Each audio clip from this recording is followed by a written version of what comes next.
ರಾಜ್ಯಸಭೆಯಲ್ಲಿ 4 ಸ್ಥಾನಗಳು 2-4-2024ಕ್ಕೆ ತೆರವಾಗುತ್ತೆ. ಅದರ ಹಿನ್ನೆಲೆಯಲ್ಲಿ ಈಗ ಚುನಾವಣೆ ನಡೀತಾ ಇದೆ. ರಾಜ್ಯಸಭೆಗೆ 4 ಸ್ಥಾನ ಖಾಲಿ ಆದರೆ 4 ಅಭ್ಯರ್ಥಿಗಳು ಕಣಕ್ಕಿಳಿಬೇಕು. ಆದರೆ ಇಲ್ಲಿ 5ನೇ ಅಭ್ಯರ್ಥಿ ಕಣಕ್ಕಿಳಿತಾ ಇರೋದು ಬಹಳ ಇಂಟ್ರೆಸ್ಟಿಂಗ್ ಆಗಿದೆ. ಸೊ ನಾಳೆ ರಾಜ್ಯಸಭೆ ಚುನಾವಣೆ ಕುತೂಹಲವನ್ನು ಕೆರಳಿಸಿದೆ. 3 ಪಕ್ಷಗಳು ಕೂಡ ನಂಬರ್ ಗೇಮ್ ರಾಜಕೀಯದಲ್ಲಿ ಮುಳುಗಿವೆ.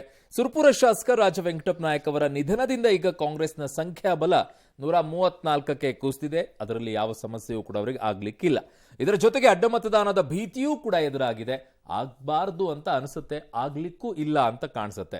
ಹೀಗಾಗಿ ಕಾಂಗ್ರೆಸ್ ತನ್ನೆಲ್ಲಾ ಶಾಸಕರನ್ನ ಹೋಟೆಲ್ ಒಂದಕ್ಕೆ ಶಿಫ್ಟ್ ಮಾಡಿದೆ, ಸಭೆಗಳನ್ನ ನಡೆಸ್ತಾ ಇದೆ.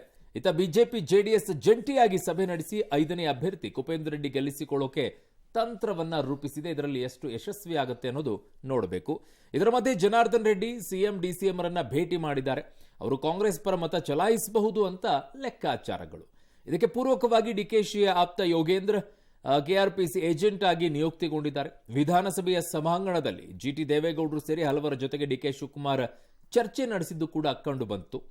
ಸೊ ಅಡ್ಡ ಮತದಾನದ ಭೀತಿ ನಡುವೆಯೂ ಕೂಡ ಕಾಂಗ್ರೆಸ್ ಸುಲಭ ಗೆಲುವಿನ ನಿರೀಕ್ಷೆಯಲ್ಲಿದೆ. ಇನ್ನು ಕುಪೇಂದ್ರ ರೆಡ್ಡಿ ವಿಶ್ವಾಸದ ಮತಗಳ ನಿರೀಕ್ಷೆಯಲ್ಲಿದ್ದಾರೆ.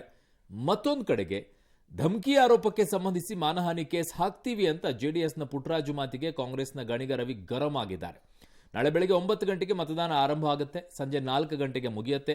ನಂತರ ಮತ ಎಣಿಕೆ ನಡೆಯುತ್ತೆ. ಸಂಜೆ 5 ಗಂಟೆ 6 ಗಂಟೆ ಅಷ್ಟೊತ್ತಿಗೆ ರಿಸಲ್ಟ್ ಬರುತ್ತೆ. ಎಲ್ಲರೂ ಕೂಡ ರಿಕ್ವೆಸ್ಟ್ ಮಾಡಿದ್ದಾರೆ ವೋಟ್ ಹಾಕೋದ್ರ ಸಲುವಾಗಿ. ನಾನು ಇನ್ನೂ ತೀರ್ಮಾನ ಮಾಡಿಲ್ಲ. ಆನೆಗೊಂದಿ ಉತ್ಸವ ಆ ವಿಚಾರದಲ್ಲಿ ಸನ್ಮಾನ್ಯ ಮುಖ್ಯಮಂತ್ರಿಗಳಾದ ಸಿದ್ದರಾಮಯ್ಯನವರು ಮತ್ತು ಸನ್ಮಾನ್ಯ ಉಪಮುಖ್ಯಮಂತ್ರಿಗಳಾದ ಡಿಕೆ ಶಿವಕುಮಾರ್ ಅವ್ರನ್ನ ಆಹ್ವಾನ ಮಾಡಿದ್ದೇನೆ ಉತ್ಸವದ ಉದ್ಘಾಟನೆಗೋಸ್ಕರ. ನಮಗೆ ನಿರೀಕ್ಷೆಗಿಂತ ಜಾಸ್ತಿ ಮತಗಳು ಬರ್ತವೆ. ನಮ್ಗೆ ಯಾವುದೇ ಭಯ ಇಲ್ಲ. ರಾಜ್ಯಸಭಾ ಚುನಾವಣೆಯಲ್ಲಿ ತೋರಿಸಿ ಹಾಕುವಂತ ಒಂದು ಸಾಧ್ಯತೆ ಇದೆ. ಇದರಲ್ಲಿ ಯಾರೂ ಕೂಡ ಅಡ್ಡ ಮತದಾನ ಮಾಡೋದು ಪ್ರಶ್ನೆನೇ ಬರೋದಿಲ್ಲ. Congress vote ಹಾಕಿಸ್ತಾರಂತೆ. Congress vote ಹಾಕಿಸ್ತಾರಂತೆ.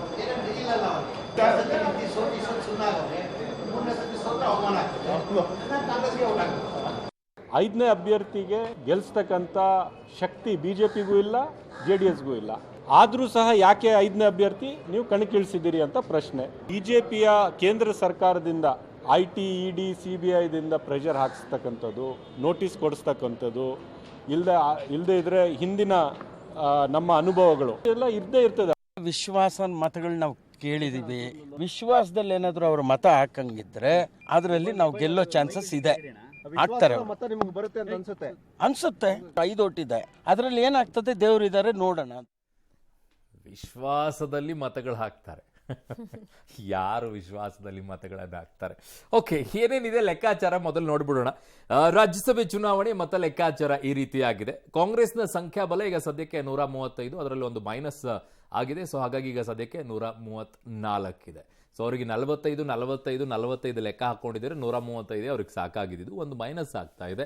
But ಅದರ ಲೆಕ್ಕ ಇನ್ನೂ ಇದೆ. ಕಾಂಗ್ರೆಸ್ಗೆ ಇದರಲ್ಲಿ ಯಾವುದೇ ರೀತಿಯಾಗಿ ಭಯ ಆತಂಕ ಪಡುವಂಥ ಪರಿಸ್ಥಿತಿನೇ ಸದ್ಯಕ್ಕೆ ಇದ್ದಂಗೆ ಕಾಣ್ತಾ ಇಲ್ಲ ಮೇಲ್ನೋಟಕ್ಕೆ.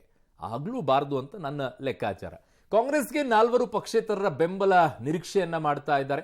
ಬಹುತೇಕವಾಗಿ ಪಕ್ಷೇತರರಿಗೆ ಯಾವ ಸರ್ಕಾರ ಇರುತ್ತೋ ಅದ್ರ ಕಡೆಗೆ ವಾಲ್ತಾರೆ. ಕಾರಣ ಆಯಾ ಕ್ಷೇತ್ರಗಳಲ್ಲಿ ಆಗುವಂಥ ಕೆಲಸಗಳ ವಿಚಾರದಲ್ಲಿ. ಹಾಗಾಗಿ ಆ ಬೆಂಬಲ ನಿರೀಕ್ಷೆಯನ್ನ ಮಾಡ್ಕೊಳ್ತಾ ಇದ್ದಾರೆ. ಆ ಕಡೆಗೆ ಪಕ್ಷೇತರರು ಕೂಡ ಆ ಕಡೆನೆ ವಾಲೋ ಲಕ್ಷಣಗಳು ಕಾಣಿಸಿಕೊಳ್ತಾ ಇದೆ.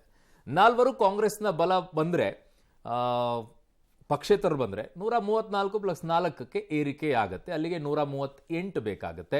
ಸೊ 45 ಆದರೆ 135.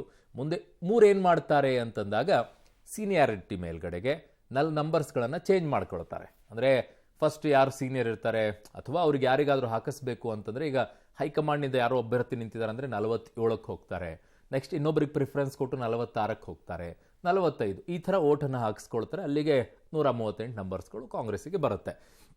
ಸೊ ಬಿಜೆಪಿ ಪ್ಲಸ್ ಜೆಡಿಎಸ್ನ ಸಂಖ್ಯಾಬಲ ಇರುವಂಥದ್ದು 85. ಬಿಜೆಪಿ 66 ಇದೆ, ಜೆಡಿಎಸ್ 19 ಇದೆ, 85. ಹಾಗಾಗಿ ಅವ್ರಿಗೆ 45 ತಗೊಂಡ್ರೂ ಕೂಡ ಅವರಿಗೆ 90 ಬೇಕಾಗುತ್ತೆ. 90 ಮತಗಳು ಇಲ್ಲ, 5 ವೇರಿಯೇಷನ್ ಇದೆ. ಹಾಗಾಗಿ 4 ಪಕ್ಷೇತರರೂ ಬಂದರೂ 1 ನಂಬರ್ಗಳು ಬೇಕಾಗುತ್ತೆ. ಹಾಗಾಗಿ 5ನೇ ಅಭ್ಯರ್ಥಿಯನ್ನು ಕಣಕ್ಕಿಳಿಸಿರೋದ್ರಿಂದ ಆ 1 ಮತ ಹಾಕೋಕೆ ಲೆಕ್ಕಾಚಾರ. ಬಟ್ 45 ಬಿಜೆಪಿ ಹಾಕಿಸ್ಕೊಳ್ಳುತ್ತಾ? ಜಾಸ್ತಿ ಹಾಕಿಸ್ಕೊಳ್ಬಹುದು. ಯಾಕೆ? ಯಾವ ಮತಗಳು ಹೇಗೆ ಅಡ್ಡ ಮತದಾನ ಆಗುತ್ತೆ ಅನ್ನೋದು ಆಕ್ಚುಲಿ ಸಮಸ್ಯೆ ಆಗಬೇಕಾಗಿರೋದು ಬಿಜೆಪಿಯಲ್ಲಿ. ಕಾರಣ ಬಿಜೆಪಿಯಲ್ಲಿರುವಂಥ 2-3 ಹೆಸರುಗಳು ಓಡಾಡ್ತಾ ಇವೆ. JDS-ನಲ್ಲೂ ಒಂದು ಹೆಸರು ಓಡಾಡ್ತಾ ಇದೆ, ಅವರು ಅಡ್ಡ ಮತದಾನ ಮಾಡ್ತಾರೆ ಅಂತ ಹೇಳಿ. ಸೊ ಹಾಗಾಗಿ ಇದಿಷ್ಟು ಆಗಬಹುದು ಅಂತ ಲೆಕ್ಕಾಚಾರ. ಸೊ ರಾಜ್ಯಸಭೆ ಗೆಲುವಿಗೆ ಬೇಕಾಗಿರುವಂಥದ್ದು 45 ಮತ ಅಗತ್ಯ. ಹೆಚ್ಚುವರಿಯಾಗಿ 1 ಮತ ಹೆಚ್ಚು ಹಾಕಿಸೋಕೆ ಪ್ಲಾನ್ ಮಾಡ್ಕೊಳ್ತಾ ಇದ್ದಾರೆ. ಸಂಖ್ಯಾಬಲದ ಪ್ರಕಾರ ಕಾಂಗ್ರೆಸ್ 3 ಸ್ಥಾನ ಗೆಲ್ಲಲಿದೆ ಅಂತ ಹೇಳಿ. ಕಾರಣ ನಂಬರ್ಸ್ಗಳಿರೋದ್ರಿಂದ. NDA ಅಭ್ಯರ್ಥಿಗಳ ಪೈಕಿ ಒಬ್ಬರಷ್ಟೇ ಗೆಲ್ಲಲಿದ್ದಾರೆ ಅಂತ ಹೇಳ್ತಾ ಇದ್ದಾರೆ. ಬಿಜೆಪಿ ಅಭ್ಯರ್ಥಿ ನಾರಾಯಣ್ ಸಾಬ್ ಬಾಂಡ್ಗೆಗೆ ಬಿಜೆಪಿ 46 ಮತ ಹಾಕಿಸ್ಕೊಳ್ಳುತ್ತೆ ಅಂತ ಹೇಳ್ತಾ ಇದ್ದಾರೆ, ಕೆಲವರು 47 ಹಾಕಿಸ್ಕೊಳ್ಳುತ್ತೆ ಅಂತ ಹೇಳ್ತಾ ಇದ್ದಾರೆ. ಸೊ ಎರಡನೇ ಅಭ್ಯರ್ಥಿ ಕುಪೇಂದ್ರ ರೆಡ್ಡಿ ಗೆಲುವು ಕಷ್ಟ ಸಾಧ್ಯ ಅಂತಿದ್ದಾರೆ. ಈ ವ್ಯಕ್ತಿಯನ್ನ ಕಣಕ್ಕಿಳಿಸಿದ್ದೇ ಒಂದಿಷ್ಟು ವಿಚಿತ್ರವಾಗಿದ್ದು. ಸೊ ಕುಪೇಂದ್ರ ರೆಡ್ಡಿ ಅವರ ಗೆಲುವಿಗೆ 6 ಮತದ ಕೊರತೆ ಆಗಬಹುದು ಅಂತ ಹೇಳಿ ಅವ್ರಿಗೊಂದು ವಿಶ್ವಾಸ ಇತ್ತು. ಯಾರು ಕೂಡ ಅಭ್ಯರ್ಥಿಯನ್ನು ಹಾಕಕ್ಕೆ ಮುಂದಾಗಿರಲಿಲ್ಲ, ಬಟ್ ಅವರೇ ಹೋಗಿ ವಿಶ್ವಾಸವನ್ನು ವ್ಯಕ್ತಪಡಿಸಿದ್ದಾರೆ, ನನಗೆ ಕೊಡಿ, ನಾನು ಏನಾದರೂ ಮಾಡ್ತೀನಿ ಅಂತೇಳಿ. ಏನಾದರೂ ಮಾಡ್ತೀನಿ ಅಂದರೆ ಏನು? ವಿಶ್ವಾಸದ ಮೂಲಕವಾಗಿ ಮತ ಹಾಕಿಸ್ಕೊಳ್ಳೋದಾದ್ರೆ ಹೀಗಿರ್ತಾ ಇರಲಿಲ್ಲ. Yes okay. ಈಗ ಸರ್ಕಾರದ ಅಂತ್ಯವಾಗಿದ್ದಿದ್ರೆ, ಅಂತ್ಯಕಾಲವಾಗಿದ್ದಿದ್ರೆ ಬಹುಶಃ ಅದರ ಪಿಕ್ಚರ್ ಬೇರೆ ಆಗ್ತಾ ಇತ್ತು. ಈಗ ಅಂತಹ ಸಿನಾರಿಯೋ ಇಲ್ಲ. ಸೊ ಆ ಒಂದು ಮತ ಏನ್ ಕುಪೇಂದ್ರ ರೆಡ್ಡಿ ಅವರು ನಿರೀಕ್ಷೆ ಮಾಡ್ತಾ ಇದ್ದಾರೆ, ಸ್ವತಂತ್ರ ಶಾಸಕರ ಮತಗಳು 4 ಅವರಿಗೆ ಸಿಕ್ಕಿ ಇನ್ನೊಂದು ಬರಬೇಕು ಅಂದ್ರೆ ಅದು ಅಡ್ಡ ಮತದಾನ ಆಗಬೇಕು. ಅಂತಹ ಪರಿಸ್ಥಿತಿ ಈಗ ಸದ್ಯ ಇದ್ದಂಗೆ ಕಾಣಿಸುತ್ತಾ? ನಾವು ಇದರಲ್ಲಿ ಸ್ಪಷ್ಟವಾಗಿದ್ದೀವಿ, ಆ ಪರಿಸ್ಥಿತಿಗಳು ಕಾಣಿಸಿಕೊಳ್ತಾ ಇಲ್ಲ. ಯಾಕೆ ಅಂತಂದ್ರೆ, ಒಂದು ಸರ್ಕಾರ ಯಾವುದಿದೆ ಅದಕ್ಕೆ ತಕ್ಕಂತೆ ಪಕ್ಷೇತರರು ನಿಂತುಕೊಳ್ತಾರೆ. ಆ ಸರ್ಕಾರದ ವಿರುದ್ಧವಾಗಿ ಪಕ್ಷೇತರರು ನಡ್ಕೊಳ್ಳೋದಿಲ್ಲ. ಕಾರಣ ಅವರ ಕ್ಷೇತ್ರಗಳು 5 ವರ್ಷ ನಡೆಸ್ಕೊಂಡು ಹೋಗ್ಬೇಕಾಗತ್ತೆ. ಆ ಕ್ಷೇತ್ರಕ್ಕೆ ಬೇಕಾಗಿರುವಂತ ಅನುದಾನಗಳು ಬರಬೇಕು ಅನ್ನೋದಾದ್ರೆ ಪಕ್ಷೇತರರು ಯಾವಾಗಿದ್ರೂ ಸಹ ಆಡಳಿತದಲ್ಲಿರುವಂತ ಸರ್ಕಾರಗಳ ಜೊತೆಗೆ ನಿಂತ್ಕೊಳ್ತಾರೆ. ಸೊ ನನಗೆ ಶಕ್ತಿ ಇದೆಯಪ್ಪ, ನಾನೇನೋ ಮಾಡ್ಕೊಳ್ತೀನಿ, ನಾನು ನನ್ನ ಕ್ಷೇತ್ರಕ್ಕೆ ನಾನೇನೋ ಮಾಡ್ಕೊಳ್ತೀನಿ ಅನ್ನುವಂಥವ್ರು ಈ ರೀತಿಯಾಗಿ ಅಡ್ಡ ಮತದಾನಕ್ಕೆ ಹೋಗಬಹುದು. ಸರ್ಕಾರ ಕೊಡುವಂತ ಅನುದಾನಕ್ಕೆ ನಾನು ಡಿಪೆಂಡ್ ಇಲ್ಲ. ಇಲ್ಲೆಲ್ಲೋ ಅನುದಾನ ಬಂದ್ರೆ, ಓಟ್ ಹಾಕೋ ಮೂಲಕವಾಗಿ ನನಗೆ ಅನುದಾನ ಬರೋದಾದ್ರೆ ಆ ಅನುದಾನವನ್ನ ನಾನು ಬಳಕೆ ಮಾಡ್ಕೊಳ್ತೀನಿ ಅನ್ನುವಂತ ಯಾರಾದ್ರೂ ಇದ್ರೆ ಮಾಡ್ಕೊಳ್ಬಹುದು. ಬಟ್ ಹಾಗೆ ಕಾಣಿಸ್ತಾ ಇಲ್ಲ ಪಕ್ಷೇತರರ ವಿಚಾರಕ್ಕೆ. ಅಂದ್ರೆ ಕ್ಷೇತ್ರದ ಜನರಿಗೆ ಈ ಮೂಲಕ ನ್ಯಾಯ ಒದಗಿಸ್ತಾ ಇದೀವಿ ಅಂತನಾ? Definitely, of course. ಆ ಕ್ಷೇತ್ರ ಬಿಟ್ಕೊಡಕ್ಕಂತೂ ಆಗೋದಿಲ್ವಲ್ಲ. ಫಾರ್ ಎಕ್ಸಾಂಪಲ್, ಈಗ 4 ಪಕ್ಷೇತರರಿದ್ದಾರೆ. 4 ಪಕ್ಷೇತರಲ್ಲಿ 1 ಪಕ್ಷೇತರಂತೂ ಕಾಂಗ್ರೆಸ್ಸಿಗೆ ಬೇಕೇ ಬೇಕು, ಅಲ್ಲಿ 135 ಸೀಟಿಗೆ ಬರೋದಾದ್ರೆ. ಬಟ್ ಹಂಗಾಗೋದಿಲ್ಲ. ಈಗಾಗಲೇ 4 ಪಕ್ಷೇತರನ್ನ ಮಾತನಾಡಿಸ್ಕೊಂಡು ಎಲ್ಲ ಮಾತಾಡ್ಕೊಂಡಿದೆ. ನಾಳೆ ಕುಪೇಂದ್ರ ರೆಡ್ಡಿ ಅವರು ಹೇಗೆ ಈ 4 ಪಕ್ಷೇತರನ್ನ ಸೆಳೆಯೋದ್ರಲ್ಲಿ ಯಶಸ್ವಿ ಆಗ್ತಾರೆ ಅನ್ನೋದು ಇಂಪಾರ್ಟೆಂಟ್ ಆಗುತ್ತೆ. ಬಟ್ ಬಿಜೆಪಿಯಲ್ಲಿರುವಂತ ನಾಯಕರುಗಳಿಗೆ 2-3 ಹೆಸರುಗಳು ಅವಾಗ ಓಡಾಡುತ್ತೆ. ಎಸ್ ಟಿ ಸೋಮಶೇಖರ್ ಅವ್ರದ್ದು, ಹೆಬ್ಬಾರ್ ಅವ್ರದ್ದು, ಇವರು ಅಡ್ಡ ಮತದಾನ ಮಾಡಿಬಿಡ್ತಾರೆ ಅಂತ ಹೇಳಿ. ಏನಾಗುತ್ತೆ ಅಡ್ಡ ಮತದಾನ ಮಾಡಿದ್ರೆ? ಉಚ್ಚಾಟನೆ ಆಗುತ್ತೆ. ಉಚ್ಚಾಟನೆ ಆದ್ರೆ ಏನಾಗುತ್ತೆ? ಅದೇ ಅವರು ಪಕ್ಷಗಳಿಗೆ ಇರೋದಿಲ್ಲ.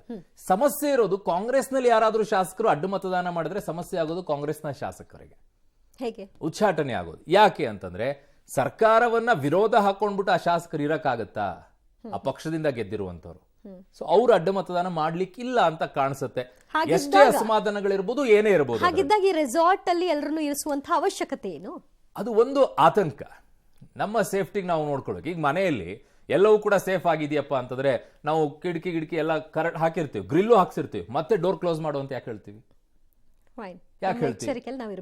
ಇನ್ನೊಂದ್ ಕಡೆಗೆ ಕಾರ್ಗಿರೆಲ್ಲ ಲಾಕ್ ಮಾಡಿರ್ತೀವಿ, ಇನ್ನೊಂದ್ಸಲ ಚೆಕ್ ಮಾಡ್ಕೊ ಅಂತ ಹೇಳ್ತೀವಿ. ಯಾಕೆ? ಈಗ ಮನೆಗೆ ಬೀಗ ಹಾಕೊಂಡ್ ಬಂದಿರ್ತೀವಿ, ಹೋಗಿ ಇನ್ನೊಂದ್ಸಲ ಬೀಗ ಹಾಕಿದೀವಿ ನೋಡಿ ಚೆಕ್ ಮಾಡ್ಕೊಂಡ್ ಬಂದು ಯಾಕೆ ಹೇಳ್ತೀವಿ? ಸೊ ಆ ರೀತಿ ಕ್ರಾಸ್ ಚೆಕ್ ಮಾಡ್ಕೊಂಡು, ಡೆಫಿನೆಟ್ಲಿ ಕ್ರಾಸ್ ಚೆಕ್. ಆಮೇಲೆ ಅವ್ರ ಸೇಫ್ಟಿಯನ್ನು ಅವ್ರು ನೋಡ್ಕೊಳ್ಳೇಬೇಕು. ನಾಳೆ ಮಾನ ಮರ್ಯಾದೆ ಹೋಗೋದು ಯಾರದ್ದು? 135 ಸೀಟ್ಗಳನ್ನ ಪಡ್ಕೊಂಡಿದ್ದಂತಹ ಸರ್ಕಾರದಲ್ಲಿ ಒಂದು ಸೀಟ್ ಮಿಸ್ ಆಗ್ಬಿಡ್ತಲ್ಲ ಅನ್ನುವಂಥ ಕಳಂಕವನ್ನು ಹೊತ್ಕೊಳ್ಳೋದು ಇದೇ ಸರ್ಕಾರ. ನಾವೇನು ಮಾಡ್ಕೊಳ್ಳಿಲ್ಲ, ಅತಿ ಆಸೆ ಆಗ್ಬಿಡ್ತು ನಮಗೆ, ಇಲ್ಲ ನಾವು ತುಂಬಾ ಓವರ್ ಕಾನ್ಫಿಡೆನ್ಸ್ ಆಗ್ಬಿಟ್ವಿ, ಅವೆಲ್ಲ ಬೇಡ. ಸೊ ಹಾಗಾಗಿ ಒಂದು ಎಚ್ಚರಿಕೆಯಲ್ಲಿರಬೇಕು. ಬಟ್ ನನಗೆ ಈ ರಾಜ್ಯಸಭೆಯ ಚುನಾವಣೆಯಲ್ಲಿ ಬಹುದೊಡ್ಡದಾಗಿ ನನಗೆ ಯಾವಾಗಿದ್ರೂ ಕಾಡೋದು ಒಂದೇ ಒಂದು, ಜನರಿಗೆ ಮಾತ್ರ ನೀವು ಗೌಪ್ಯವಾಗಿ ಮತದಾನ ಮಾಡಬೇಕು. ನೀವು ಮಾಡೋ ಓಟು ನಿಮ್ಮ ಮನೆಯವ್ರಿಗೂ ಗೊತ್ತಾಗಬಾರ್ದು. ಆಮೇಲೆ ನೀವು ಓಟನ್ನ ನಿಮ್ಮ ಏಜೆಂಟ್ರಿಗೆ ತೋರಿಸಿ ಹಾಕ್ಬಿಟ್ರೆ ಅದು ಅಸಿಂಧು ಆಗ್ಬಿಡುತ್ತೆ ಅಂತೇಳಿ ಕಂಪ್ಲೇಂಟ್ ಕೊಡ್ತಾರೆ ಚುನಾವಣಾ ಆಯೋಗ. ರಾಜ್ಯಸಭೆಗೆ ನಿಯಮ ತಂದು ಬಿಟ್ಟಿದಾರಲ್ಲ, ನಿಯಮನೇ ಇದೆ ಅದಕ್ಕೆ. ಏನೋ ಗೌಪ್ಯವಾಗಿ ಮತದಾನ ಮಾಡಬೇಕು ಅಲ್ಲ, ಆ ಪಕ್ಷದ ಏಜೆಂಟ್ಗಳೇ, ಆ ಪಕ್ಷದಲ್ಲಿ ಒಬ್ಬ ಏಜೆಂಟ್ ಅನ್ನ ನೇಮಿಸ್ತಾರೆ.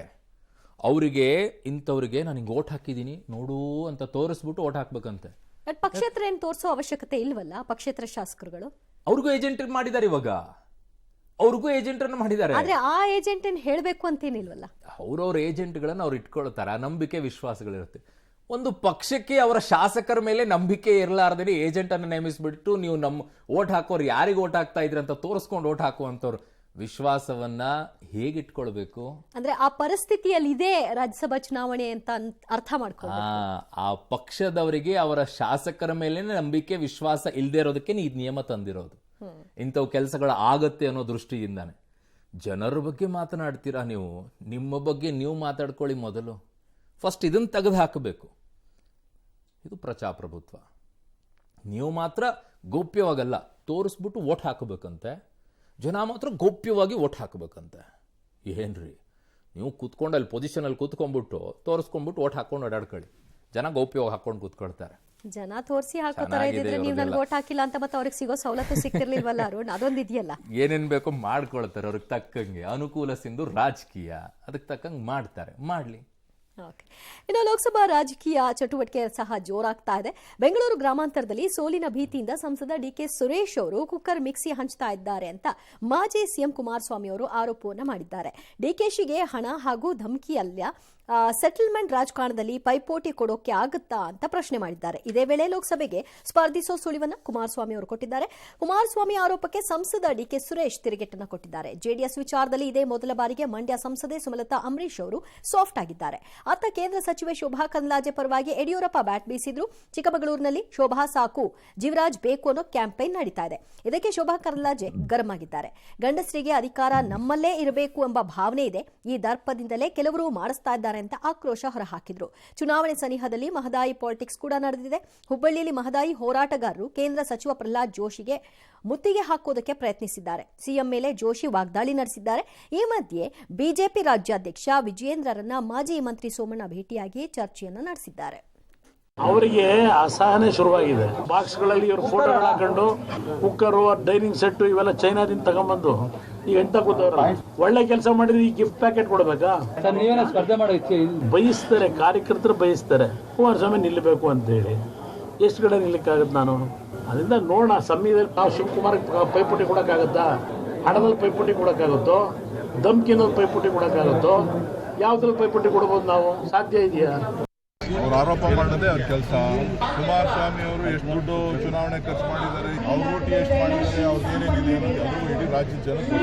ಕರೋನಾ ಟೈಮಲ್ಲಿ ಉಳ್ಳಿ ಬೆಳೀತಾ ಇದ್ರಲ್ಲ, ರಾಗಿ ಬೆಳೀತಾ ಇದ್ರಲ್ಲ, ಅದ್ರಲ್ಲಿ ಬಂದಿರೋ ಸಂಪಾದನೆ ದುಡ್ಡು ಅಲ್ವಾ?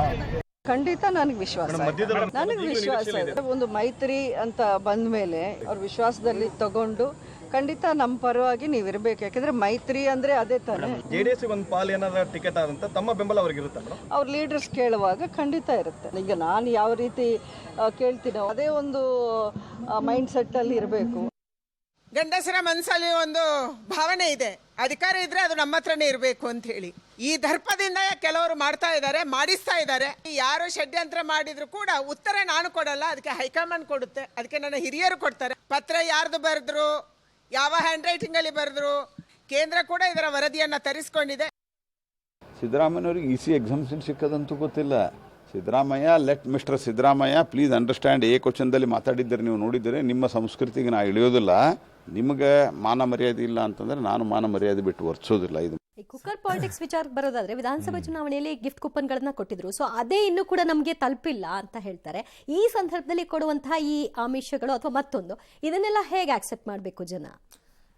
ಕೊಡೋದು ತಗೊಳ್ಳೋದು ಇವೆಲ್ಲವೂ ಕೂಡ ಇರುತ್ತೆ. ಋಣಸಂದಾಯ ಅಂತ ಹೇಳಿ ನೀವು ಜನರ ಹತ್ರ ಹೋದ್ರೆ ಚುನಾವಣೆ ಟೈಮಲ್ಲಿ ಅವ್ರು ಹೇಳ್ತಾರೆ, ಸರ್ ಅವ್ರು ಅಷ್ಟು ಕೊಟ್ಟಿದ್ದಾರೆ ಸರ್, ಅವ್ರ ಋಣ ನಮ್ಗೆ ಯಾಕೆ ಬೇಕು ಸರ್, ಅವ್ರ ಋಣ ತೀರಿಸ್ಬಿಡೋಣ ಸರ್, ಅವ್ರ ಪಾರ್ಟಿಯಿಂದನೂ ಬಂದಿದೆ ಸರ್, ಇವ್ರ ಪಾರ್ಟಿಯಿಂದನೂ ಬಂದಿದೆ ಸರ್, ಸೊ ನಮ್ಮ 3 ಓಟ್ ಇದಾವೆ ಸರ್, ಅವ್ರಿಗೊಂದು ಹಾಕ್ತೀವಿ, ಇವ್ರಿಗೊಂದು ಹಾಕ್ತೀವಿ, ನಾವು ಋಣ ಇಟ್ಕೊಳಕ್ ಹೋಗೋದಿಲ್ಲ ಅಂತ ಹೇಳಿ ಈ ಅಸಹ್ಯಕರವಾಗಿರುವಂತಹ ಅಭ್ಯಾಸವನ್ನ ಮಾಡಿಸಿರೋದು ಇದೇ ರಾಜಕೀಯ ಪಕ್ಷಗಳು. ಅಸಹ್ಯಕರವಾಗಿ ಅವರು ಅವರ ಕಾಲಿನ ಮೇಲೆ ನಿಂತುಕೊಂಡು ಅವರೇ ಆ ಮನೆಗೆ ಬೇಕಾಗಿರುವಂಥ ವಸ್ತುಗಳನ್ನು ಖರೀದಿ ಮಾಡೋ ರೀತಿಯಲ್ಲಿ ಮಾಡಬೇಕಾದಂಥ ಜವಾಬ್ದಾರಿ ಒಬ್ಬ ರಾಜಕಾರಣಿಗೆ ಇತ್ತು, ಆ ಜನಪ್ರತಿನಿಧಿಗೆ ಇದ್ದಿತ್ತು. ಆದರೆ ನಾನು ನಿಮಗೆ ಕುಕ್ಕರ್ ಕೊಡ್ತೀನಿ, ಇವನ್ ಕೊಡ್ತೀನಿ, ನೀವು ತಗೊಳ್ಳಿ, ನಂಗೆ ಓಟ್ ಹಾಕಿ ಅಂತ ತೊಗೊಂಡ್ಬಿಟ್ಟು ಆಮೇಲೆ ಆ ಕುಕ್ಕರ್ ವಿಸಿಲ್ ಹೊಡೆಯುತ್ತೋ ಇಲ್ಲೋ ಗೊತ್ತಿಲ್ಲ, ಅವ್ರ ಜೀವನದಲ್ಲಿ ಮಾತ್ರ ವಿಸಿಲ್ ಹೊಡಿತಾ ಇರುತ್ತೆ. ಅವ್ರ ಜೀವನದಲ್ಲಿ ಮಾತ್ರ ವಿಸಿಲ್ ಹೊಡಿತಾ ಇರುತ್ತೆ. ಕಾರಣ ನಿಮ್ಮ ಕುಕ್ಕರನ್ನು ತೊಗೊಂಡು ಅವ್ರ ಜೀವನ ನಡೆಸ್ತಾ ಇರ್ತಾರೆ, ನಿಮ್ಮನ್ನು ಗೆಲ್ಸಿರ್ತಾರೆ, ನೀವೇನೋ ಆರಾಮಾಗಿ ಇರ್ತೀರ, ಅವ್ರ ಜೀವನ ಏನೋ. ಇದು ಅಸಹ್ಯ ಅಂತ ಅನಿಸುತ್ತೆ. ಬಟ್ ಎಲ್ಲ ಪಕ್ಷಗಳು ಇದಕ್ಕೇನು ಹೊರತಾಗಿಲ್ಲ. ಎಲ್ಲರೂ ಕೂಡ ಒಂದೊಂದು ರೀತಿಯಲ್ಲೂ ಹಂಚ್ತಾನೆ ಇರ್ತಾರೆ. ಕಾಸ್ ಹಂಚಿದ್ರೆ ಒಬ್ರು ಇನ್ಯಾವುದೋ ಕುಕ್ಕರ್ ಹಂಚ್ತಾರೆ, ಇನ್ಯಾವ್ರು ತವಾ ಪಾತ್ರೆ ಹಚ್ತಾರೆ, ಏನೇನೇನೋ ವ್ಯವಸ್ಥೆಗಳಿದಾವೆ. ಅದು ಎಲ್ಲಿಂದ ತರ್ತಾರೋ, ಏನ್ ಮಾಡ್ತಾರೋ, ಅದು ಅಷ್ಟೊಂದು ಬಲ್ಕ್ ಆಗಿ ಎಲ್ಲಿಂದ ತರಿಸ್ತಾರೋ, ಅದನ್ನ ಮಾಡಿಕೊಡೋರು ಯಾರು, ಅದನ್ನ ಉತ್ಪಾದನೆ ಮಾಡಿಕೊಡೋರು ಯಾರು. ಈಗಂತೂ ಬಿಡಿ ನಾನಾ ಕಂಪನಿಗಳು ಬಂದಿದ್ದಾವೆ, ಕೊಡ್ತಾರೆ. ಬಟ್ ಸೇಫ್ಟಿ ನೋಡ್ಕೊಳ್ಳಿ ಇಸ್ಕೊಳ್ಳೋರು. ಮನೆಗೆ ಹೋಗ್ಬಿಟ್ಟು ಕುಕ್ಕರ್ ಡಮ್ ಅಂದ್ಗಿಂದಿತ್ತು, ಆಮೇಲೆ ನಿಮ್ಮ ಜೀವ ಅದಕ್ಕೆ ಕುಕ್ಕರಿಗೆ ಇಸ್ಕೊಂಡಿದ್ದಕ್ಕೆ ಒಂದು ಆಯ್ತು, ಆಸ್ಪತ್ರೆಗೆ ಹಾಕ್ಬೇಕಲ್ವಾ, ಅದ್ರ ಕತೆ ನೋಡ್ಕೊಳ್ಳಿ. ಬಟ್ ಇನ್ನೊಂದು ಕಡೆಗೆ ಶೋಭಾ ಕರಂದ್ಲಾಜೆ ಅವ್ರ ವಿಚಾರದಲ್ಲಿ ಏನೋ ಕೇಳ್ತಾ ಇದ್ರಿ. ಇಲ್ಲ, ಸುಮಲತಾ ಅವ್ರು ಹೇಳ್ತಾ ಇದ್ರು ಮೈತ್ರಿ ಧರ್ಮ, ಸೊ ನನಗೆ ಕೇಳೋ ಹಕ್ಕಿದೆ, ಅದಕ್ಕೆ ಅವ್ರು ಸಹಕಾರ ಕೊಡಬೇಕು ಅಂತ. ಸೊ ಅವರು ಸಪೋರ್ಟ್ ಮಾಡಿದ್ದಾರೆ ಅಫಿಷಿಯಲಿ, ಬಿಜೆಪಿ ಅವರು ಆಗಿ ಸುಮಲತಾ ಏನು ಇಲ್ಲ, ಬೆಂಬಲ ಅಷ್ಟೇ ಕೊಟ್ಟಿದ್ದಾರೆ. ಸೊ ಈಗ ಮೈತ್ರಿ ಅಭ್ಯರ್ಥಿಯಾಗಿ ನಾನು ಕೇಳ್ತೀನಿ ಅನ್ನೋ ಹಕ್ JDS ಇದೆ ಅಲ್ವಾ? 100% ಇದೆ, ಅದರಲ್ಲಿ ಯಾವ ಅನುಮಾನನೂ ಕೂಡ ಇಲ್ಲ. ಬಟ್ ಸುಮಲತಾ ಅವರ ವಿಚಾರದಲ್ಲಿ ಹೇಗೆ ಯಾವ ರೀತಿಯಾದ ಸ್ಟ್ಯಾಂಡ್ ಅನ್ನ ತೆಗೆದುಕೊಳ್ಳುತ್ತೆ ಅನ್ನೋದು ಇಂಪಾರ್ಟೆಂಟ್ ಆಗುತ್ತೆ. ಬಟ್ ಫಾರ್ ದಿ ರಾಜಕೀಯವಾಗಿ ನೋಡೋದಾದ್ರೆ ಸುಮಲತಾ ಅವರು ಏನ್ ಸ್ಟ್ಯಾಂಡ್ ತೆಗೆದುಕೊಳ್ತಾರೆ, ನಾನು ಇಂಡಿಪೆಂಡೆಂಟ್ ಆಗಿ ಹೋಗಿ ಅಲ್ಲಿ ನಿಂತ್ಕೊಳ್ತೀನಿ ಅಂತಂದ್ರೆ ಅಲ್ಲಿ ಜನ ಹೇಗೆ ಸುಮಲತಾ ಅವ್ರನ್ನ ಸ್ವೀಕಾರ ಮಾಡ್ತಾರೆ ಅನ್ನೋದು ಇಂಪಾರ್ಟೆಂಟ್. ಕಳೆದ ಬಾರಿ ತೆಗೆದುಕೊಂಡದ್ದು 1 ಲಕ್ಷ ಮಾರ್ಜಿನ್ ಅಲ್ಲಿ ಅವ್ರು ಗೆಲುವನ್ನ ಸಾಧಿಸಿದ್ದು. ಬಟ್ ಈ ಬಾರಿ ಕಂಟೆಸ್ಟ್ ಮಾಡಿದಾಗ ಅದೇ ಮತದಾರರು ಸುಮಲತಾ ಅವ್ರಿಗೆ ಬರುತ್ತಾ? ಹಾಗಾಗ್ಲಿಕ್ಕಿಲ್ಲ. ಈ ಬಾರಿ ಆಗ ಕಾಂಗ್ರೆಸ್ ಕೂಡ ಸಪೋರ್ಟಿಗೆ ಸುಮಲತಾ ಅವ್ರ ಜೊತೆಗೆ ನಿಂತ್ಕೊಂಡಿದ್ದಿತ್ತು. ಸೊ ಹಾಗಾಗಿ ಸುಮಲತಾ ಅವರಿಗೆ ಅದೇ ರೀತಿಯಾದಂಥ ಬೆಂಬಲಗಳು ಸಿಗುತ್ತೆ ಅನ್ನುವಂಥದ್ದನ್ನ ಅವರು ಒಂದ್ಸಲ ಯೋಚನೆ ಮಾಡ್ಕೊಳ್ಬೇಕು. ಫಾರ್ ಅವರ ರಾಜಕೀಯ ಹಿತದೃಷ್ಟಿಯಿಂದ ಅವ್ರು ಏನ್ ಸ್ಟ್ಯಾಂಡ್ ತೆಗೆದುಕೊಳ್ಬೇಕು, ಯಾವ ರೀತಿಯಾದಂಥ ಸ್ಟ್ಯಾಂಡ್ ತೆಗೆದುಕೊಳ್ಬೇಕು ಅನ್ನುವಂಥ ಅವ್ರ ಗಮನದಲ್ಲಿದೆ, ಅವ್ರು ಮಾತನಾಡೋದನ್ನ ನೋಡ್ತಾ ಇದ್ದಾಗ. ಬಟ್ ಇಲ್ಲಿ ನಂದು ಒಂದು ಈ ಸಂದರ್ಭದಲ್ಲಿ ಅವಕಾಶ ಸಿಕ್ಕರೆ ಯಾಕೆ ಸಿಗಬಾರದು, ಕೇಳಲಾರ್ದೆ ಹಂಗೆ ಹಿಂದೆ ಸರದೆ ಅನ್ನೋಂಥದ್ದು ಆಗ್ಬಾರ್ದಲ್ಲ.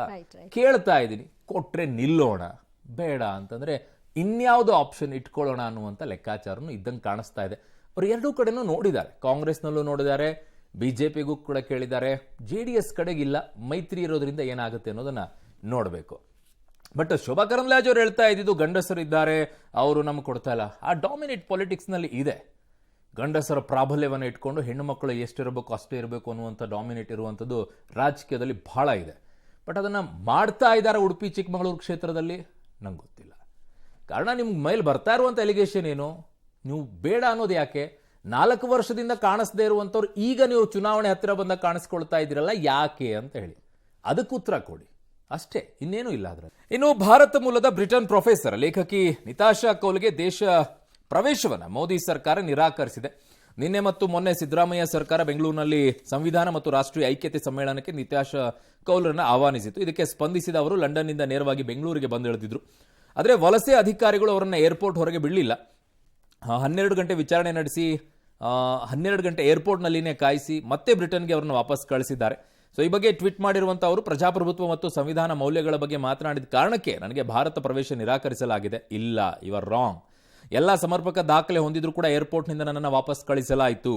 ಕೇಳಿದ್ರೆ ದೆಹಲಿಯಿಂದ ಆದೇಶ ಬಂದಿದೆ, ನಾವೇನು ಮಾಡೋಕೆ ಸಾಧ್ಯ ಇಲ್ಲ ಅಂತೆಲ್ಲ ಹೇಳಿದ್ದಾರೆ. ಸೊ RSS ಬಗ್ಗೆ ತಾನು ಮಾಡಿದ ಟೀಕೆಗಳನ್ನು ಅಧಿಕಾರಿಗಳು ಪರೋಕ್ಷವಾಗಿ ಪ್ರಸ್ತಾಪಿಸಿದ್ರು ಅಂತ ಹೇಳಿದ್ದಾರೆ ಅವರ ಆರೋಪ.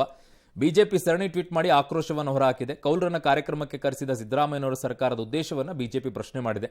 ಪಾಕ್ ಪರ ಸಹಾನುಭೂತಿ ಹೊಂದಿದವರನ್ನು ಆಹ್ವಾನಿಸುವ ಮೂಲಕ ಕಾಂಗ್ರೆಸ್ ಭಾರತ ಸಂವಿಧಾನವನ್ನು ಅಪಮಾನಿಸಿದೆ ಅಂತ ಬಿಜೆಪಿ ದೂಷಿಸ್ತಾ ಇದೆ. ಆಕೆಯನ್ನ ನಗರ ನಕ್ಸಲ್ ಅನ್ನೋ ಮೂಲಕ ಕಿಡಿಕಾರಿದೆ. ಆದರೆ ಬೆಳವಣಿಗೆ ನಿಜಕ್ಕೂ ದುರಾದೃಷ್ಟಕರ ಮತ್ತು ಕರ್ನಾಟಕಕ್ಕೆ ಕೇಂದ್ರ ಸರ್ಕಾರ ಮಾಡಿದ ಅಪಮಾನ ಅಂತ ಕಾಂಗ್ರೆಸ್ ವ್ಯಾಖ್ಯಾನಿಸಿದೆ. ಅಷ್ಟಕ್ಕೂ ನಿತಾಶಾ ಕೌಲ್ ಯಾರು ಅನ್ನೋದನ್ನ ಒಂದ್ಸಲ ನೋಡ್ಬಿಡೋಣ. ಸೊ ನಿತಾಶಾ ಕೌಲ್ ಮತ್ತು ಅವ್ರ ಮೇಲಿರುವಂತಹ ವಿವಾದ ಏನು ಅಂತಂದ್ರೆ, ಮೂಲತಃ ಕಾಶ್ಮೀರ ಪಂಡಿತರ ಕುಟುಂಬದವರು. ಪಂಡಿತರು ಏನೆಲ್ಲ ಅನುಭವಿಸಿದ್ದಾರೆ ಅನ್ನುವಂಥದ್ದು ಅವ್ರಿಗೆ ಇರಬೇಕಾಗಿತ್ತು. ಆದರೆ ಅದು ಇದ್ದಂಗೆ ಕಾಣಿಸ್ತಾ ಇಲ್ಲ ಅಲ್ಲಿ, ಯಾಕಂದ್ರೆ ಅವರ ಹೇಳಿಕೆಗಳು. ಮೂಲತಃ ಕಾಶ್ಮೀರ ಪಂಡಿತರ ಕುಟುಂಬದವರೇ. ಲಂಡನ್ನ ವೆಸ್ಟ್ ಮಿನಿಸ್ಟರ್ ವಿಶ್ವವಿದ್ಯಾಲಯದ ಪ್ರೊಫೆಸರ್ ಅವರು.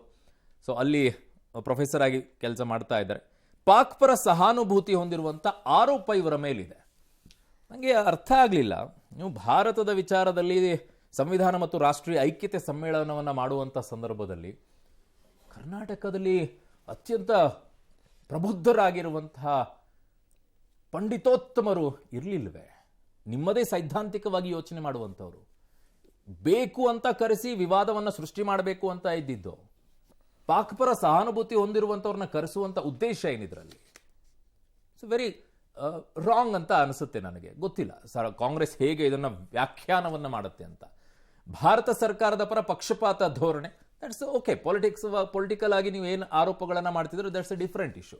ಜಮ್ಮು ಕಾಶ್ಮೀರದ ಬಗ್ಗೆ ವಿವಾದಾತ್ಮಕ ನಿಲುವು, ಇಂಥವರನ್ನ ಕರೆಸುವಂಥದ್ದು ಇದೆಯಾ? ನನಗಿರುವಂಥದ್ದು ಇಷ್ಟೇ. ನೀವು ಸರ್ಕಾರದ ಮೇಲೆ ಟೀಕೆ ಮಾಡ್ತಿರೋ, ಮೋದಿ ಅವ್ರನ್ನ ಬೈತಿರೋ, ನನಗೆ ಅದು ವಿಚಾರ ಅಲ್ಲ. ಕಾಶ್ಮೀರ ಭಾರತದ ಭಾಗವಲ್ಲ ಅಂತ ಹೇಳಿದಂಥವ್ರನ್ನ ನೀವು ಕರೆಸಿ ಸಂವಿಧಾನ ಮತ್ತು ರಾಷ್ಟ್ರೀಯ ಐಕ್ಯತೆ ಸಮ್ಮೇಳನದಲ್ಲಿ ನೀವು ಅವ್ರನ್ನ ಕೂರಿಸ್ಕೊಳ್ತೀರಾ ಅಂತಂದ್ರೆ ಏನಂತ ಕರಿಬೇಕು? ಭಾರತ ಆಡಳಿತವಿರುವ ಕಾಶ್ಮೀರ ಅಷ್ಟೇ ಅಂತ ಹೇಳ್ತಾರೆ ಅವರು.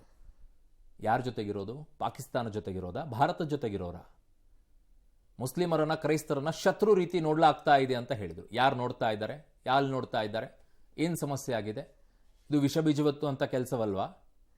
ಈ ರೀತಿ ಹೇಳಿಕೆ ಕೊಡುವಂಥವ್ರಿಗೆ ಕಾಂಗ್ರೆಸ್ಸಿಗೆ ಪ್ರಿಯವರಾಗುವುದಾದರೆ ಪಾಕಿಸ್ತಾನವನ್ನ ಹೊಗಳಿ ಇಲ್ಲಿ ಭಾರತವನ್ನ ಬರೀ ಆಡಳಿತ ನಡೆಸುವಂಥವ್ರು ಅಂತ ಹೇಳೋದಾದ್ರೆ ಇಂಥವರನ್ನ ನೀವು ಕರೆಸಿ ಅವರಿಗೆ ಕೂರಿಸಿಕೊಳ್ಳುವಂಥದ್ದು ಏನು? ಸರ್ಕಾರಕ್ಕೆ ಇದು ಶೋಭೆ ತರೋದಿಲ್ಲ. ಒಂದು ಸರ್ಕಾರ, ಅನೇಕ ಪಂಡಿತೋತ್ತಮರಿದ್ದಾರೆ ರೀ ಈ ದೇಶದಲ್ಲಿ, ಸಂವಿಧಾನದ ವಿಚಾರದಲ್ಲಿ, ಭಾರತದ ಐಕ್ಯತೆಯ ವಿಚಾರದಲ್ಲಿ ಮಾತನಾಡಕ್ಕೆ ಎಂತೆಂಥ ಬ್ರಿಲಿಯಂಟ್ಗಳಿದ್ದಾರೆ. ಹೋಗಿ ಇವ್ರನ್ನ ಕರೆಸ್ಕೋಬೇಕಾ? ಇರ್ಲಾರ್ದು ಮೈ ಮೇಲೆ ಹೇಳ್ಕೊಳ್ಳೋ ಅಥವಾ ಬೇಕು ಅಂತಾನೆ ಮಾಡಿಸ್ಕೊಳ್ಳೋದಾ? ಪಾಕ್ ಮೇಲೆ ಇರುವಂಥ ಪ್ರೀತಿಯನ್ನು ಇಲ್ಲೇ ಕರ್ಕೊಂಡು ಬರ್ಬೇಕು ನೀವು? ಗೊತ್ತಿಲ್ಲ ಸರ್ಕಾರ ಈ ವಿಚಾರದಲ್ಲಿ ಯಾಕಿಂಥ ಸ್ಟ್ಯಾಂಡ್ಗಳನ್ನು ತೆಗೆದುಕೊಳ್ಳುತ್ತೆ ಅಂತ ಹೇಳಿ. ಬಟ್ ನಗರ ನಕ್ಸಲು ಅದು ಇದು ನಿಮ್ಮ ಪೊಲಿಟಿಕಲ್ ಸ್ಟೇಟ್ಮೆಂಟ್ಸ್ಗಳವೆಲ್ಲ BJP ಅವರದ್ದು, ಕಾಂಗ್ರೆಸ್ನವ್ರು ಹೇಳೋದು ಅಪಮಾನ, ಅದು ಇದು. ಅಪಮಾನ ಆಕ್ಚುಲಿ ನೀವು ಮಾಡಿರೋದು ಸಂವಿಧಾನ ಮತ್ತು ಇದಕ್ಕೆ. ಪಾಕಿಸ್ತಾನದ ಮೇಲೆ ಪ್ರೀತಿ ಇರೋರನ್ನ ಇಲ್ಲಿ ಕರ್ಸ್ಕೊಂಡು ಬಂದು ಶೇಮ್ ಅಂತ ಅನ್ಸುತ್ತೆ. ರೈಟ್. ನಮ್ಮ ಮೆಟ್ರೋ ಇರೋದು ಬರೀ ಸೂಟು ಬೂಟು ಹಾಕೊಂಡಿರೋರಿಗೆ ಮಾತ್ರನಾ? ರೈತರನ್ನ, ಬಡವರನ್ನ ಬಿಟ್ಕೊಳ್ಳೋದಿಲ್ವಾ? ಹೀಗಂತ ಒಂದು ಪ್ರಶ್ನೆ ಮೂಡಿತು. ಕಾರಣ ಮೆಟ್ರೋ ಸಿಬ್ಬಂದಿಯ ವರ್ತನೆ. 3 ದಿನಗಳ ಹಿಂದೆ ರಾಜಾಜಿನಗರ ನಿಲ್ದಾಣಕ್ಕೆ ಉತ್ತರ ಭಾರತ ಮೂಲದ ರೈತರೊಬ್ರು ಮಾಸಲು ಅಂಗಿಯೊಂದಿಗೆ ತಲೆ ಮೇಲೆ ಚೀಲ ಹೊತ್ತು ಬಂದಿದ್ರು. ಆತನ ವೇಷಭೂಷಣ ನೋಡಿ ಅವರನ್ನ ಮೆಟ್ರೋ ಸಿಬ್ಬಂದಿ ಬಿಟ್ಕೊಳ್ಳೋಕೆ ನಿರಾಕರಿಸಿದ್ರು, ಅಮಾನವೀಯವಾಗಿ ವರ್ತಿಸಿದ್ರು.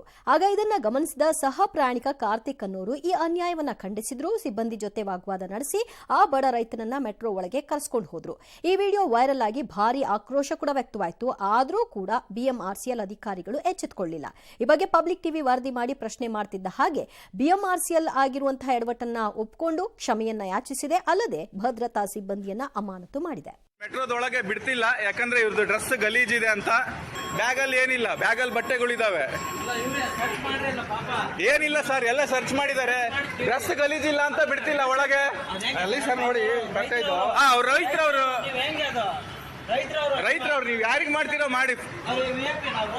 ಅಲ್ಲ, ಇದು ಬೇರೆಯವ್ರಿಗೆ ಅಸಹ್ಯ ಆಗುತ್ತಂತೆ. ಅಲ್ಲ, ಬೇರೆ ಇದು VIP ಟ್ರಾನ್ಸ್ಪೋರ್ಟ್ ಇದು. ಟಿಕೆಟ್ ಇದೆ, ಎಲ್ಲ ಇದೆ ಅವ್ರದ್ದು. ಅವ್ರು ಯಾಕೆ ಒಳಗ್ ಬಿಡಲ್ಲ? ಏನಾರ ಇದ್ರೆ ತೆಗೆದು ಹೊರಗೆ ಕಳಿಸಿ, ನಾನೇನು ಹೇಳಲ್ಲ. ವಾರ್ನಿಂಗ್ ಮಾಡಿದ್ದಾರೆ ಸರ್. ಇದು ಪ್ರೋಗ್ರೆಸಿವ್ ಡೆಮಾಕ್ರಸಿಲಿ ಇದ್ದೀವಿ. ಪ್ರೋಗ್ರೆಸಿವ್ ಡೆಮಾಕ್ರಸಿಲಿ ಇದ್ದಾಗ ನಾವು ಯಾರನ್ನು ಸಹಿತ ಯಾವುದೇ ರೀತಿ ಬಟ್ಟೆಯಿಂದಾಗ್ಲಿ, ಅಪಿಯರೆನ್ಸ್ ಇಂದಾಗ್ಲಿ ನಾವು ಯಾವುದೇ ರೀತಿ ಜಡ್ಜ್ ಮಾಡಬಾರ್ದು ಬೇರೆಯವ್ರನ್ನ. ಸೊ ಈ ತರ ಆಗ್ಬಾರ್ದಾಗಿತ್ತು, ಬಟ್ ಆಗ್ಬಿಟ್ಟಿದೆ. ದಯವಿಟ್ಟು ಯಾವುದೇ ಸಿಬ್ಬಂದಿನೂ ಕೆಲಸದಿಂದ ವಜಾಗೊಳಿಸೋದು ಏನು ಮಾಡಬೇಡಿ. ಏನು ಮಾಡಬೇಕಾಗಿದೆ ಅಂತಂದ್ರೆ ಅವ್ರಿಗೆ ಟ್ರೈನಿಂಗ್ ಕೊಟ್ಟು ಅಪ್ಗ್ರೇಡ್ ಮಾಡಬೇಕಾಗಿದೆ ಅಷ್ಟೇ. ದಯವಿಟ್ಟು ಅದನ್ನ ಮಾಡಿ. ನಮಗೆ ಮೆಟ್ರೋಯಿಂದ ಅನುಕೂಲ ಆಗಿದೆ. ಆಲ್ರೆಡಿ ಅದ್ರ ಬಗ್ಗೆ ನಾವು ತನಿಖೆ ಮಾಡಿ ನಾವು ಇನ್ಸಿಡೆಂಟ್ ನಡೆದಂಥ ಸಮಯದಲ್ಲಿ ಇದ್ದಂಥ ಸೆಕ್ಯೂರಿಟಿ ಸೂಪರ್ನ ನಾವು ಟರ್ಮಿನೇಟ್ ಮಾಡಿದ್ದೀವಿ. ಅವ್ರಿಗೆ ಆಗಿರುವಂಥ ತೊಂದರೆಗೆ ನಾವು ಆಲ್ರೆಡಿ BMRCL ಕಡೆಯಿಂದ ನಮ್ಮ ಕ್ಷಮೆನ ಕೇಳ್ತಾ ಇದ್ದೀವಿ. ಪ್ಯಾಸೆಂಜರ್ಗೆ ಆಗಿರುವಂಥ ತೊಂದರೆಗೆ ಅದೇ ಪ್ಯಾಸೆಂಜರ್ ಮತ್ತೆ ಏನಾರ ಟ್ರಾವೆಲ್ ಮಾಡಿದ್ರೆ ಅವ್ರಿಗೆ ಗುರುತಿಸಿ ಏನಾರ ಒಂದು ಅವ್ರ ಕಡೆಗೆ ನಾವು ಕ್ಷಮೆ ಮಾಡೋದು, ಇಲ್ಲ ಬೇರೆ ಅವ್ರಿಗೆ ಒಳ್ಳೇದು ಮಾಡುವಂಥದ್ದಾದ್ರೆ ನಾವು ಮಾಡ್ತೀವಿ.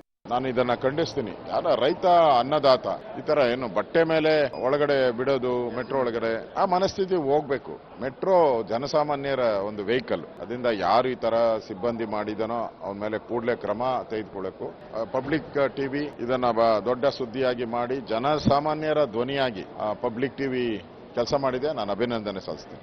ಓಕೆ, ಈ ವಿಚಾರದಲ್ಲಿ ಬಹಳ ಮುಖ್ಯವಾಗಿರೋದು, ನಾನು ಇವತ್ತು ಅದನ್ನ ವಿಡಿಯೋ ನೋಡ್ತಾ ಇದ್ದೆ. ಆ ವಿಡಿಯೋ ಬೆಳಗ್ಗೆ ಬಂದಾಗ ನಮ್ಮಲ್ಲೇನೆ ಮೊಟ್ಟ ಮೊದಲನೇದಾಗಿ 10 ಗಂಟೆ ಸುಮಾರಿಗೆ ವಿಡಿಯೋನ ಟೆಲಿಕಾಸ್ಟ್ ಮಾಡಿದ್ವಿ. ಆ ವಿಡಿಯೋದಲ್ಲಿ ಒಂದು ವರ್ಡ್ ಯೂಸ್ ಮಾಡ್ತಾರೆ ಆ ಸಿಬ್ಬಂದಿ.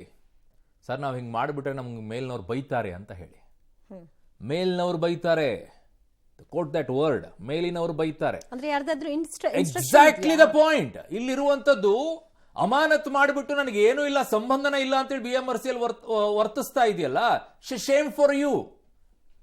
ಅವರು ಮೇಲಿನವರು ಬೈತಾರೆ ಅಂತಂದ್ರೆ ಮೇಲಿನವರು ಯಾರು? ಮೇಲಿನವರು ಯಾರು? ನ್ಯೂಸ್ ಅಲ್ಲಿ ಬಿಟ್ವೀನ್ ದ ಲೈನ್ಸ್ ಅಂತ ಹೇಳ್ತೀವಿ ನಾವು. ಬಿಟ್ವೀನ್ ದ ಲೈನ್ಸ್ ಇರೋದು ಇಲ್ಲೇ. ಮೇಲಿನವರು ತಮ್ಮನ್ನ ತಾವು ರಕ್ಷಣೆ ಮಾಡ್ಕೊಳ್ಳೋಕೋಸ್ಕರ ಇವ್ರನ್ನ ಅಮಾನತು ಮಾಡಿದ್ದೀರಾ. ಫಸ್ಟ್ ಈ ಮೇಲಿನವರು ಯಾರು ಅನ್ನುವಂಥದ್ದನ್ನ ಸಿಬ್ಬಂದಿ ಕಡೆಯಿಂದ ಹೇಳಿಸ್ಬೇಕಾಗಿದೆ. ಯಾರ್ದೋ ಡೈರೆಕ್ಷನ್ ಮೇಲೇನೆ ಈ ಕೆಲಸ ನಡೆದಿದೆ, ಯಾರ್ದೋ ಡೈರೆಕ್ಷನ್ ಮೇಲೆ ಆಗಿದೆ.